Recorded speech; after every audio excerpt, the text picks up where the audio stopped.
sabar untuk diakreditasi. Ya. Beberapa hal yang perlu kita ketahui, yang pertama itu yang berkaitan dengan visi misi, tujuan dan strategi. Ya.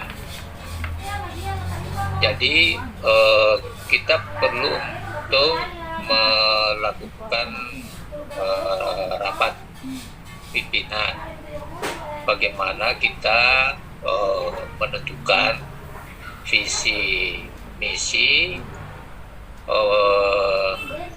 misalnya universitas atau institut atau sekolah tinggi yang bersesuaian dengan visi misi yang ada di fakultas atau yang ada di jurusan, lalu kemudian bersesuaian dengan visi misi yang ada di fakultas atau ke jurusan itu ke program studi. Jadi harus bersesuaian sehingga apa yang dibuat dari visi misi institusi itu, visi misi fakultas dan visi misi program studi itu sesuai, artinya tidak bertentangan ya, apa yang dibuat oleh pimpinan tertinggi di universitas atau di institut atau di sekolah tinggi ya. Yang perlu kita juga ketahui sebagai pimpinan perguruan tinggi, ketersediaan sumber daya manusia ya.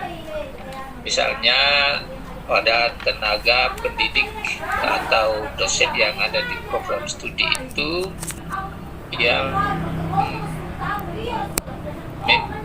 memang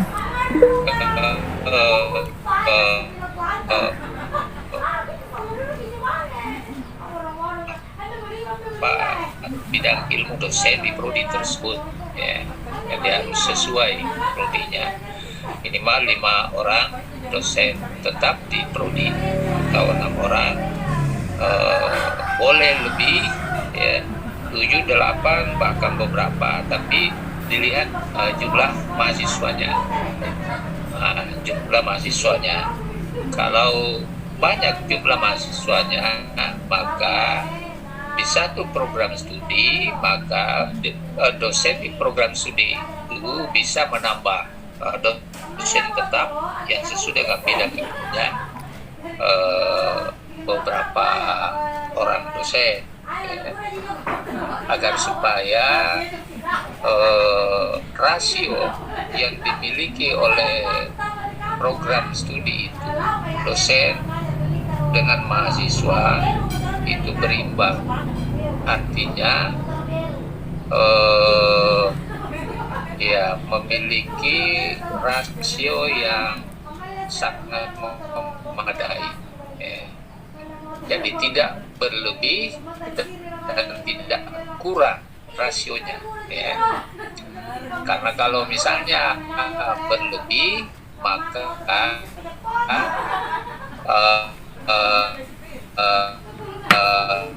itu akan ya.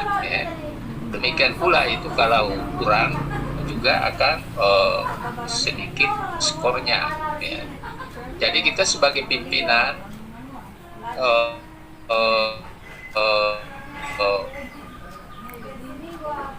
mulai dari pimpinan atas sampai di betul. Ketika itu ada penilaian, itu masuk pada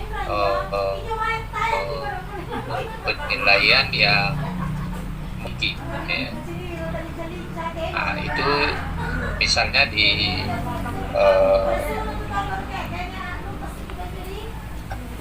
antara dosen dengan mahasiswa. Nah, kalau misalnya eh,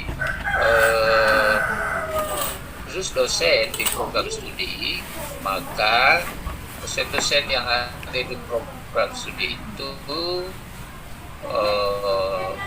pimpinan perguruan tinggi perlu melihat tingkat pendidikannya, ya, minimal S2, dan lebih bagus lagi kalau dia S3, doktor dalam satu prodi misalnya, ya. Ada beberapa doktor sesuai dengan bidang ilmu di prodi itu. Nah, itu bisa mendapatkan nilai yang terbaik. Gitu. Karena itu pimpinan perguruan tinggi kalau memiliki dosen baru pada tingkat atau strata 2, maka perlu diberikan biaya untuk mengambil S3. Ya. Jadi harus ada namanya itu beasiswa yang disiapkan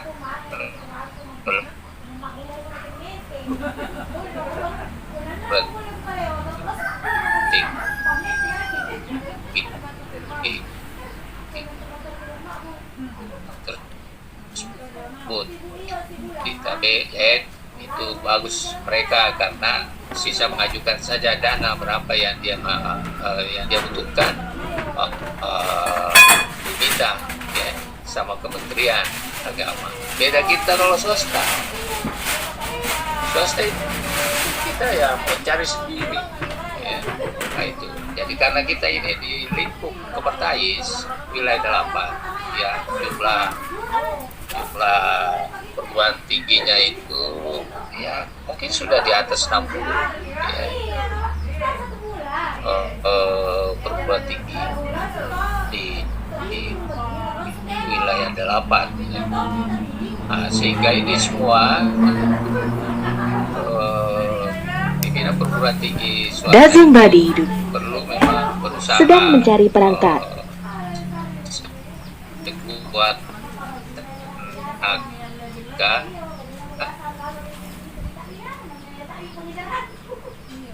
untuk membiayai dosen-dosennya itu bupati setempat. Ada contoh yang saya peroleh di STAI Lampung, itu jabatan di prodi itu, jabatan dosen. Jangan hanya asisten ahli saja, ya. Diusahakanlah itu pimpinan perguruan tinggi untuk bagaimana dosen di prodi itu untuk naik menjadi koneksi Bluetooth berhasil. Lektor menjadi lektor koneksi kepala, Bluetooth dihentikan. dan lektor kepala menjadi besar.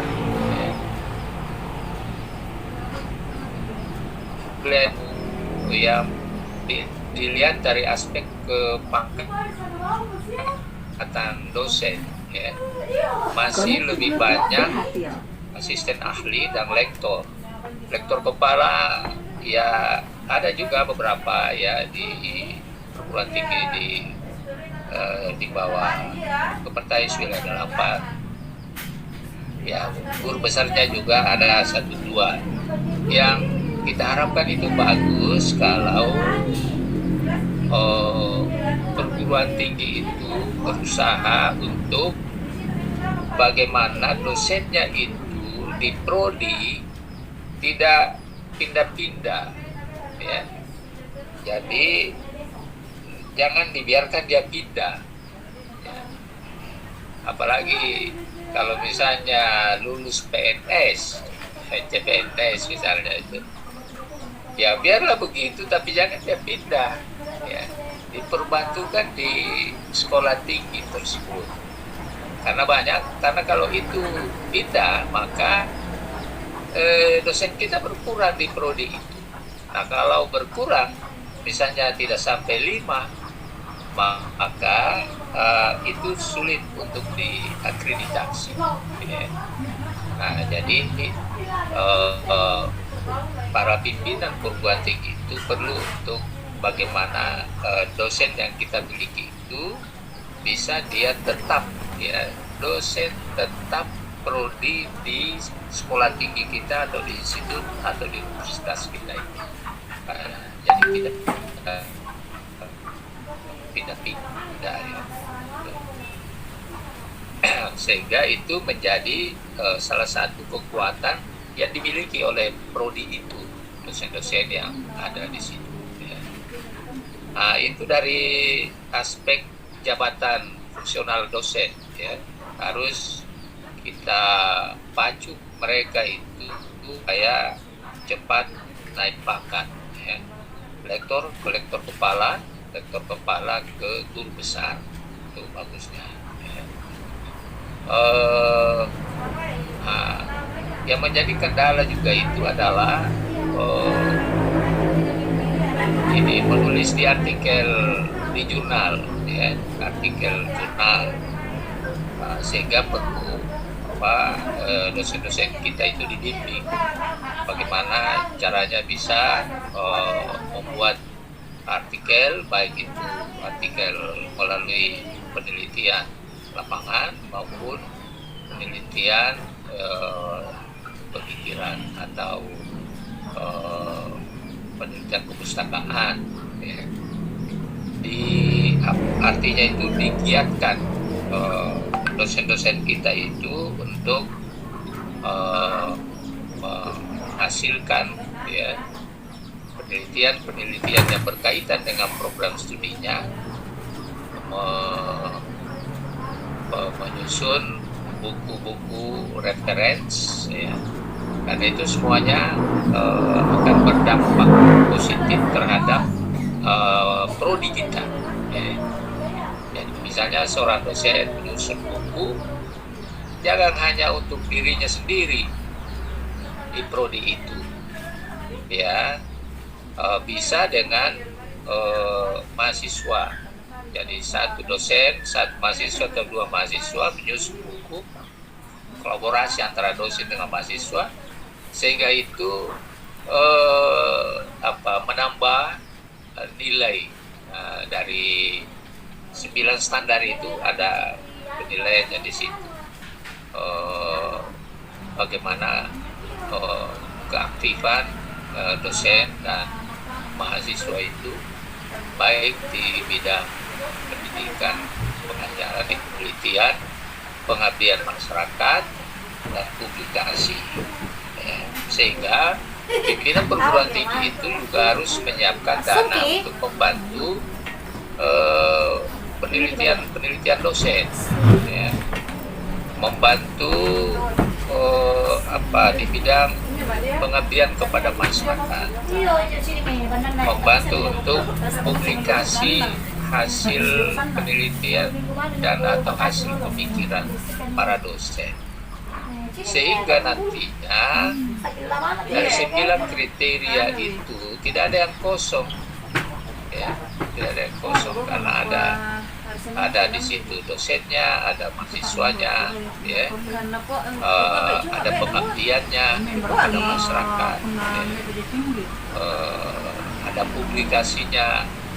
Biaya publikasi juga itu perlu untuk diberi bantuan. Jadi pimpinan institusi itu bisa memberikan bantuan kepada para dosen untuk publikasi, misalnya penerbitan buku, ya, penerbitan artikel. Ya. Memang sekali lagi di perguruan tinggi swasta terbatas anggarannya, dan beda kalau di perguruan tinggi negeri, karena di sana disiapkan dana penelitian, disiapkan dana pengabdian kepada masyarakat, disiapkan publikasinya, ada bantuan penulisan artikel, ya, bantuan penulisan buku. Nah, tetapi untuk perguruan tinggi agama Islam yang ada di Kepertais wilayah 8 itu ada juga peluangnya di Litap Dimas Kementerian Agama. Nah, di situ ada peluangnya dosen-dosen kita itu untuk berkompetisi mendapatkan proyek penelitian yang disiapkan oleh Dirjen Diktis ya, Kementerian Agama melalui Litap Dimas. Ya. Saya terkadang juga melihat ya hasil-hasil dari Litap Dimas itu perguruan tinggi Islam swasta ada yang mendapatkan bantuan Litap Dimas dari Kementerian Agama. Nah, hanya itu mungkin beberapa hal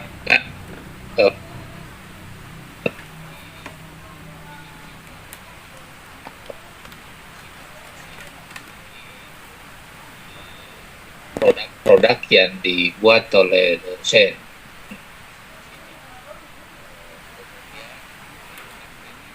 Produk atau jasa dosen dan mahasiswa. Nah, itu. Jadi HKI itu tidak hanya dosen, artikel dan buku-buku. HKI-nya mahasiswa juga ada. Ya, tidak hanya HKI-nya. Itu perlu ada supaya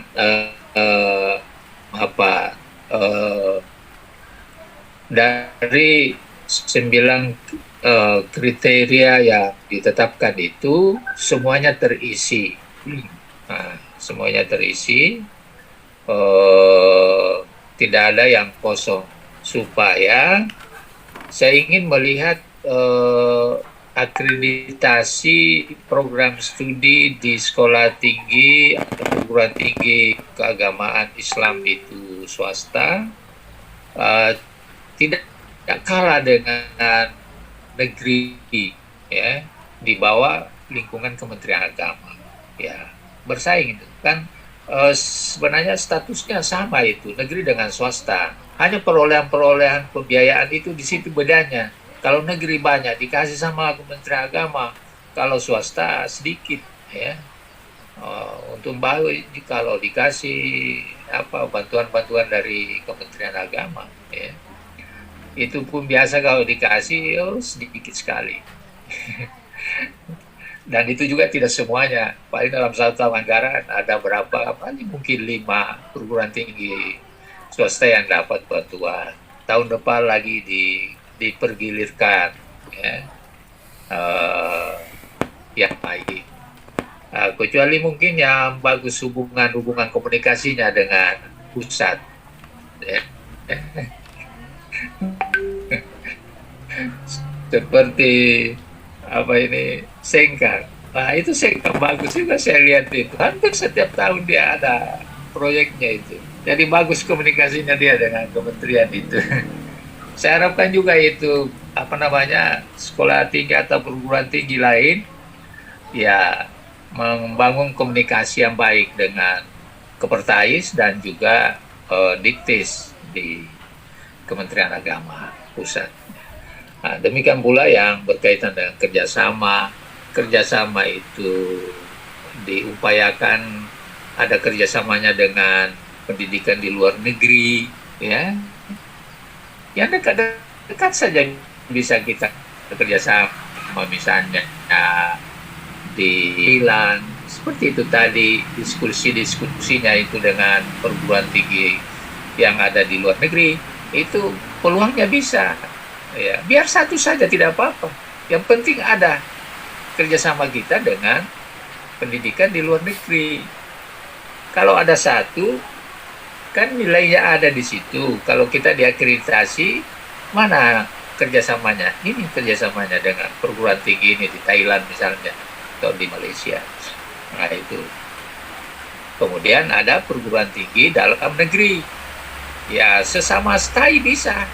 Ya, misalnya Sidrap, ya, dengan DDI Majene atau Pinrang Parepare apalagi Sopeng, Bone, Bulukumba, Jeneponto, ya, Goa, bisa itu kerjasama antar perguruan tinggi swasta, ya.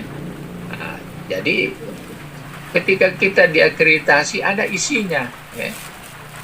Nah, hanya ketika kita melakukan apa kerjasama itu ada evaluasinya, kita evaluasi, sudah itu ditindaklanjuti.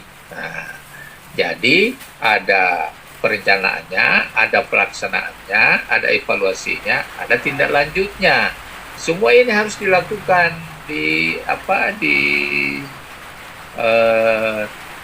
dikerjakan gitu sehingga kita bisa memberikan ulasan atau deskripsi yang lengkap dalam 9 standar itu, mulai dari perencanaannya, pelaksanaannya, evaluasinya, dan tindak lanjutnya.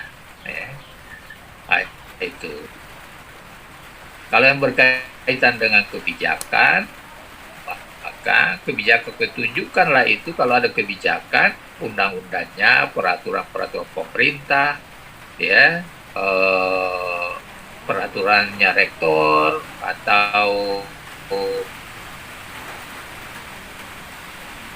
keputusan dekan atau keputusan ketua, ya, kebijakan itu dibuat secara lengkap, ya. Jadi situ ada petunjuk teknisnya, ya, ada SK-nya dari pimpinan perguruan tinggi kita, ya, misalnya penerimaan dosen. Nah, ada kebijakan di situ selain yang ditetapkan oleh Kementerian Agama, juga ada SK Ketua STAI atau universitas yang menjelaskan tata cara penerimaan dosen. Demikian pula tenaga pendidikan, ada kebijakannya. Jadi ada perimbangan di situ karena itu ada tenaga pendidik dan ada tenaga kependidikan. Nah, itu sehingga semuanya lengkap, mulai dari perencanaannya, pelaksanaannya, evaluasinya, tindak lanjutnya, dan ada satu dokumentasi. Dokumentasinya itu harus digital ya, digital itu dokumennya, ya. Apalagi di saat ini kan kita menggunakan digital, ya. Nah, jadi semua perguruan tinggi ada alamat-alamatnya yang bisa kita tuju. Nah, selain itu, ya, di bidang keuangan, ya, sarana dan prasarana pengadaan itu perguruan tinggi kita memang harus lengkap juga itu sarana prasarananya supaya ketika itu diakreditasi menjadi lengkap dan nilainya bisa tinggi, ya. Jadi ada kepemilikan di situ, sarana prasarana yang dimiliki oleh sekolah tinggi atau institut, ya, agar supaya ini mendapatkan nilai yang baik atau nilai yang tinggi. Saya sampaikan, ya, secara praktisnya saja sebenarnya ini saya uraikan. Mungkin kalau ada pertanyaan, diskusi, ya, bisa kita diskusikan bersama, ya. Terima kasih Pak Moderator. Assalamualaikum warahmatullahi wabarakatuh. Waalaikumsalam warahmatullahi wabarakatuh. Baik, terima kasih Prof. Zul. Kemudian kepada para peserta Zoom untuk raise hand untuk memberikan pertanyaan atau hal-hal apa yang ingin ditanyakan kepada Prof, disilahkan.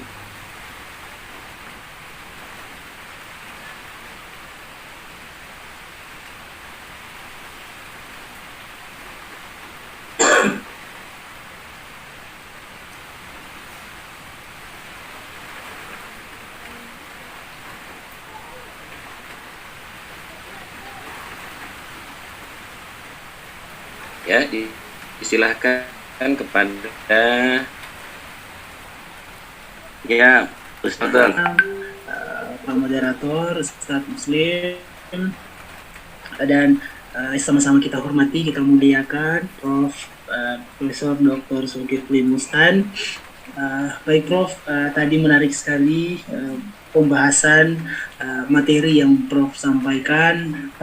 Salah satu tadi sempat disinggung, salah satu memang permasalahan yang salah satu tantangan yang paling berat yang kami hadapi oleh PT KIS ini adalah pembiayaan. Salah satu aspek yang paling sulit yang menurut kami yang bikin ngos-ngosan itu di pembiayaan. Ditambah lagi adanya regulasi baru Masjid Al-Khair yang memuju saat ini baru membina satu program studi, yakni manajemen pendidikan Islam. Oleh karena itu, berdasarkan kebijakan terbaru tentang akreditasi, manajemen pendidikan Islam ini masuk kategori akreditasinya itu dinaungi oleh Lamdik, dan itu membutuhkan biaya yang tidak sedikit bagi kami PT KIS yang masih seumuran jagung dan masih kecil skalanya. Itu sangat berat bagi kami. Nah tentu apabila kita diperhadapkan dengan keharusan untuk reakreditasi, tentu mau tidak mau kita harus mempersiapkan itu. Nah tentu harapannya dengan persiapan yang sangat maksimal, dengan usaha yang sangat maksimal tersebut, mempersiapkan pembiayaan untuk reakreditasi, tentu harapan kita bisa mendapatkan hasil akreditasi yang lebih baik. Nah melalui tadi sudah kita diarahkan, diberikan pencerahan terkait seperti apa sih agar nantinya perguruan tinggi kita bisa mendapatkan akreditasi minimal itu sesuai dengan harapan kita. Kalau kami tentu harapannya saat ini kami sudah terakreditasi baik, masih ban PT kemarin. Insya Allah kita akan dalam waktu dekat akan reakreditasi untuk dan itu akan berlangsung di Lamdik. Nah tentu harapan kami akan bisa terakreditasi baik sekali agar kami secara institusional bisa mengembangkan lagi, membina program studi baru sehingga secara pembiayaan kita bisa lebih terbantukan lagi. Tentu memang salah satu penyumbang pembiayaan terbesar dari kampus kami adalah masih dari mahasiswa. Kami masih mengandalkan mahasiswa, dan itu tentu juga kita sangat memutar otak untuk bagaimana caranya bisa mencukupkan pembiayaan tersebut untuk bisa menyelenggarakan pendidikan tinggi ini. Nah, baiklah Prof. Nah, khusus pembiayaan ini Prof, sebenarnya mohon izin Prof, tentu setiap kegiatan yang kita lakukan ini ada semua pembiayaannya. Nah tentu dalam proses SPMI ini dan muaranya mengarah kepada akreditasi, sebenarnya hal-hal apa saja yang patut kita perhatikan betul-betul sehingga pada saat kita menyusun laporan akreditasi itu, laporan akreditasi bisa memenuhi skor-skor nantinya yang bisa membuat prodi kita ataupun kampus kita bisa memenuhi kriteria sebagai kampus ataupun program studi yang sangat baik atau baik sekali. Mohon pencerahannya Prof. Terima kasih. Assalamualaikum warahmatullahi wabarakatuh. Assalamualaikum warahmatullahi wabarakatuh. Ya. Baik, selanjutnya atau langsung ditanggapi oleh Prof. Silakan Prof. Oke, baik, terima kasih. Bagus sekali pertanyaannya. Memang ini berkaitan dengan pembiayaan, ya. Jadi kalau misalnya program studi kita mau direakreditasi, perlu dipersiapkan dulu baik-baik 9 standar itu, 9 kriteria, ya. Bisa kita hitung-hitung dulu, ya, hitung-hitung dulu. Kalau susunannya seperti ini, kira-kira berapa skor yang kita peroleh. Kalau menurut perhitungan kita bahwa hanya sampai B kembali, misalnya ya, kembali B, jangan dulu ajukan akreditasinya kalau masih ada waktunya, ya, kalau masih ada waktunya. Nah, maksud saya itu perbaiki dulu yang 9 kriteria tadi. Nah, di apa dilengkapi dulu deskripsinya di LED-nya itu, kemudian di data kuantitatifnya. Ya. Seperti itu dari awal saya katakan tadi, dari aspek dosen, lengkapi dulu dosennya, satu prodi itu minimal 5 magister, ya, sesuai dengan bidang ilmunya. Kemudian dilihat juga tingkat pendidikannya yang lebih tinggi, misalnya di S3, ya, doktor. Nah, itu dari satu aspek itu sudah satu modal, ya, dosen kita itu. Lalu kemudian dimotivasi dosen-dosen kita itu agar supaya cepat naik pangkat. 2 tahun kan bisa fungsional, naik, ya, dari lektor ke lektor kepala, ya. Jangan berlama-lama di lektor, jangan juga berlama-lama di lektor kepala, ya. Ya, harus kerja cepat, ya. Memang harus giat kita sebagai dosen, sebagai tenaga pengajar di prodi itu, tidak harus pembiayaannya itu dari perguruan tinggi yang bersangkutan, ya. Jadi bisa ada namanya biaya mandiri, dosen itu sendiri yang membiayai dirinya, ya. Itu membiayai dirinya. Tetapi ketika itu nanti dimasukkan dalam borang, ya, yang 9 kriteria itu, biaya atau pembiayaannya itu tidak hanya kita hitung dari lembaga kita atau institusi kita, tetapi bisa juga biaya yang dikeluarkan oleh dosen itu dihitung, ya.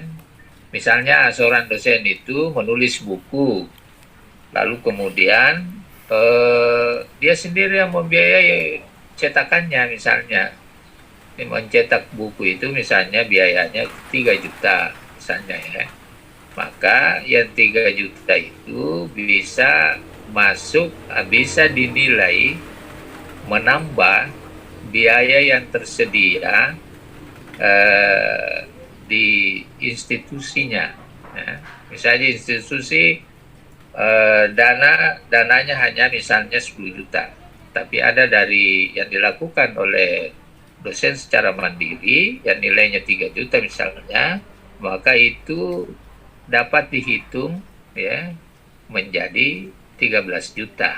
Nah, kalau ada lagi dosen yang lain begitu biaya sendiri, jadi itu artinya berimpak sama perguruan tingginya. Jadi dosen berimpak pada perguruan tingginya, masuk dalam laporan borang, ya, masuk di situ sehingga menambah jumlah biaya yang dicantumkan di situ, mulai dari biaya pendidikan dan pengajaran, biaya penelitian, biaya pengabdian masyarakat, dan biaya publikasi. Nah, itu. Jadi tidak hanya pembiayaan itu 100% dari kampus atau institusi kita, tetapi dari sebentar dulu, ya, nanti sebentar saya hubungi, sementara ada acara sebentar, ya. Nah, jadi itu harus kita ya berkolaborasi dengan dosen, ya, tentang pembiayaan itu. Jadi ada juga usaha dari dosen itu mencari dana, misalnya dana penelitian di daerah, ya. Dana penelitian di daerah bisa kita mengajukan proposal untuk mendapatkan bantuan penelitian di daerah, kabupaten, kota atau provinsi, ya. Nah, itu bisa pembiayaan yang keluar dari situ kalau diterima proposal kita, masuk hitungan di situ di pembiayaan itu, masuk di biaya penelitian, pembiayaan penelitian. Ya. Nah, demikian pula pengabdian masyarakat. Kalau pengabdian masyarakat bisa kita kerjasama dengan lembaga-lembaga organisasi keagamaan Islam atau lembaga-lembaga lain yang mereka yang menyiapkan dananya, kita yang melaksanakan bersama dengan mahasiswa di tempat atau di masyarakat yang sudah ditentukan. Nah, itu bisa juga seperti itu. Jadi mereka yang membiayai. Berapa pembiayaannya itu bisa juga masuk laporan pembiayaan pada aspek PKM, ya, pengabdian kepada masyarakat. Nah, sama halnya tadi dengan publikasi, ya. Jadi biasa kan dosen-dosen kita itu banyak yang membiayai dirinya sendiri. Misalnya biaya meneliti, dia sendiri yang biayai, transportnya ke lokasi, ya. Nah, itu dihitung totalnya berapa. Nah, lalu kemudian nanti pada saatnya berapa total yang dikeluarkan penelitian, satu judul penelitiannya itu. Nah, itu bisa masuk di bidang penelitian, pembiayaan bidang penelitian prodi, ya. Nilai uangnya, ya, nilai uangnya. Nah, yang penting ada di situ terus tulis dia punya apa biaya, ya, biaya penelitian. Ada di situ biaya pengabdian kepada masyarakat, ada biaya publikasi. Pada beberapa tempat ada yang kosong itu, ada kosong, publikasinya kosong, PKM-nya kosong, karena memang tidak ada biaya dari perguruan tingginya, tetapi dibiayai oleh dosen yang bersangkutan. Nah, yang dibiayai oleh dosen bersangkutan itu bisa dilaporkan, disampaikan ke institusinya agar supaya tidak kosong itu pembiayaan PKM atau publikasi di LED-nya, ya, di borangnya, dan termasuk juga pada data kuantitatifnya, gitu. Ya, saya kira itu dari saya. Perlu kita memang lakukan kerjasama, ya, kerjasama pada lembaga-lembaga keagamaan, kepada institusi pemerintah, ya, bisa, termasuk juga kerjasama di partai-partai misalnya, ya. Nah, mereka yang biayai, kita yang laksanakan, bisa seperti itu, ya. Ya, makasih. Mungkin masih ada lain. Ya, disilahkan kepada peserta yang lain. Boleh ke silahkan raise hand.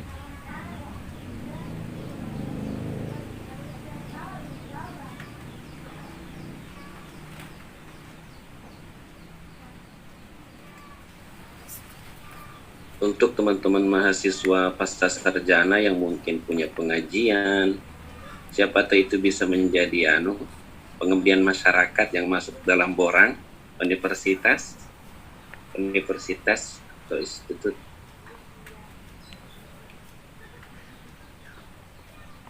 Bisa sebenarnya itu kalau ada kegiatan pasca di masyarakat, mahasiswa kita melakukan kegiatan itu, itu juga bisa mengisi borang kita khususnya di pengabdian kepada masyarakat, ya.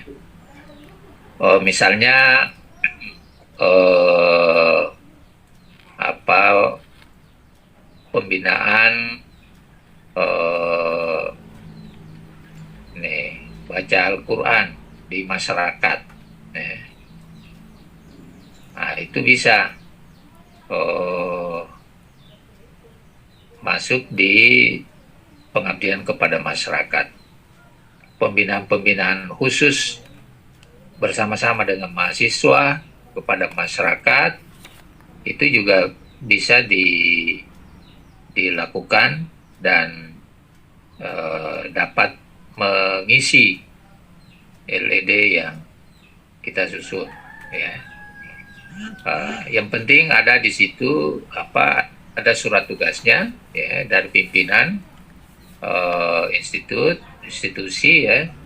Kemudian ada pelaksanaannya, kemudian ada laporan pelaksanaannya, ada evaluasinya, ada tindak lanjutnya, dan dokumentasi yang baik dan digital. Nah, itu. Hal-hal itu yang perlu diketahui oleh tim Boran di Prodi, ya. Supaya tidak menjelaskan lompat-lompat. Kan ada juga itu menjelaskan lompat-lompat, ya. Misalnya kebijakan ada, tetapi sosialisasi tidak ada, langsung pelaksanaan.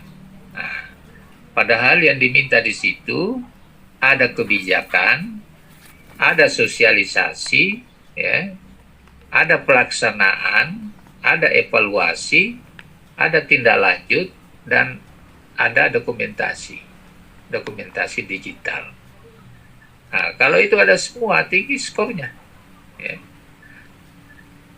Nah, gitu ya.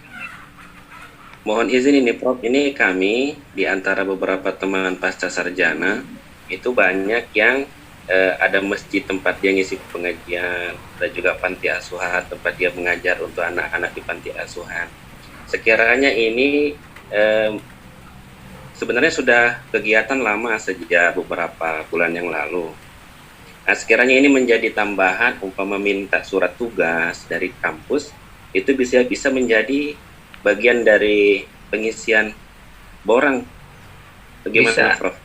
Iya, dikasih surat tugas pimpinan perguruan tingginya untuk melaksanakan kegiatan pengabdian masyarakat itu di mana, di masjid mana, kemudian di panti asuhan mana, ya, dan ada laporannya. Jadi ada pelaksanaannya, laporan pelaksanaannya, kemudian ada evaluasinya.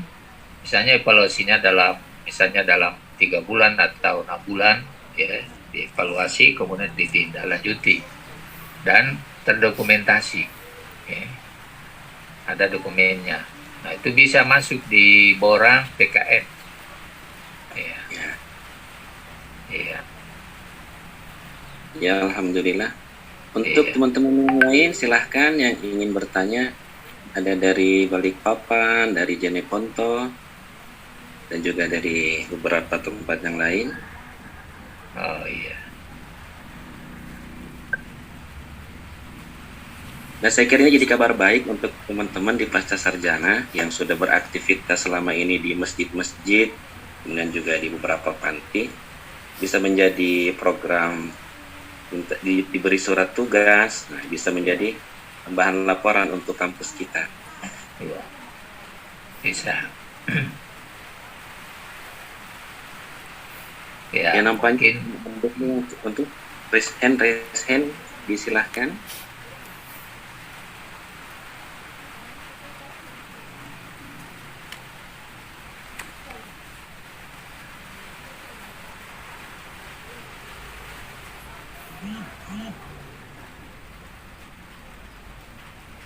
Ya, alhamdulillah, semoga walaupun tidak ada yang raise hand menandakan bahwa sudah jelas, sudah clear.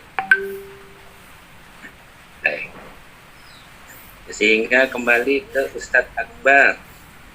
Silakan Ustadz Akbar. Baik, terima kasih Ustadz Muslim atas kesempatannya. Pertama-tama saya ucapkan banyak terima kasih kepada Prof. Zulkifli, tadi sudah diberikan pencerahan sangat sangat menjadi referensi kami lagi untuk kedepannya lebih baik interpretasi. Saya kira itu saja kalau dari saya, sekedar respon tadi dari jawaban-jawaban dari Prof. Zulkifli. Bagaimana? Sudah tidak ada lagi ya? Ustadz Muslim, sudah tidak ada lagi yang mau bertanya? Nampaknya dari urutan peserta sepertinya sudah jelas ini Ustaz, karena Oke. Ya, baik. Terima kasih banyak. Mungkin sebelum diserahkan kepada kami, mungkin Ustadz Muslim kami berikan dulu kesempatan untuk mempersilahkan Prof untuk memberikan closing statement-nya untuk pertemuan kita pada sore hari ini sebelum kita tutup. oh baik.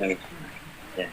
Sebelum berakhir, sebelum teman-teman kembali pada aktivitasnya, kita dengarkan seksama konklusi atau kesimpulan-kesimpulan kepada Prof. Disilahkan. Ya, baik, terima kasih. Jadi untuk bagaimana baiknya kita punya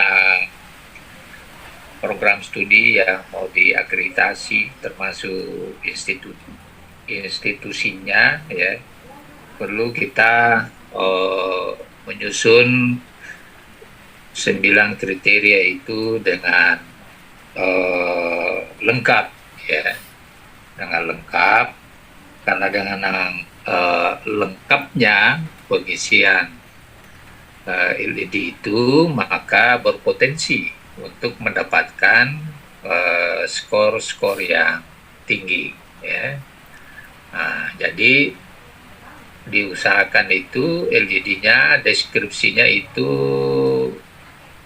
jangan kering, ya. Deskripsinya jangan kering, tetapi bagaimana kita bisa mengembangkan, ya, dari setiap kriteria itu, ya, yang ada di LED kita, ya, mulai dari tata pamongnya, tata kelola, kerjasama, ya, SDM-nya, ya, sarana prasarananya, ya, pendidikan dan pengajarannya, kemahasiswaan, ya, penelitian, pengabdian kepada masyarakat, publikasi, dan pengembangan tindak lanjut. Nah, semuanya itu harus bisa dikelola dengan baik sehingga nantinya itu akan mendapatkan hasil yang terbaik. Saya kira itu. Terima kasih. Assalamualaikum warahmatullahi wabarakatuh. Waalaikumsalam warahmatullahi wabarakatuh. Setelah kita dengarkan seksama kesimpulan-kesimpulan atau konklusi materi dari Prof. Selanjutnya, silahkan kembali kepada Ustadz Akbar. Baik, terima kasih Ustadz Muslim, Pak Muslim atas atas kesempatannya sekali lagi diberikan kepada saya. Baiklah, sudah bersama-sama tadi kita dengarkan closing statement dari Prof. Zulkifli untuk kita semua, Bapak Ibu sekalian, para pimpinan perguruan tinggi keagamaan Islam. Tentu ini kembali kita mendapatkan bekal untuk mengawal kualitas perguruan tinggi kita masing-masing melalui tadi pencerahan dari Prof. Zulkifli. Baiklah Prof, sebelum kita akhiri pertemuan ini, mohon perkenankan kami untuk secara simbolik menyerahkan apresiasi kami berupa sertifikat yang akan kami share melalui share screen ini. Mohon izin Prof. Ya.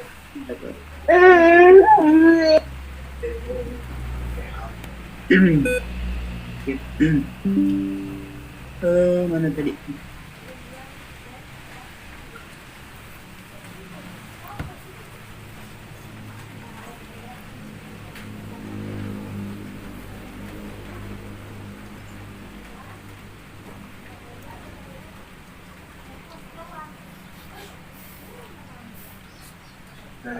Prof, ini sertifikat dari kami selaku penyelenggara insya Allah nanti kami akan segera mengirimkan ke Prof melalui WhatsApp. Insya Allah nanti panitia akan segera mengirimkan. Baik, terima kasih. Saya kembali tutup setelah saya screen-nya.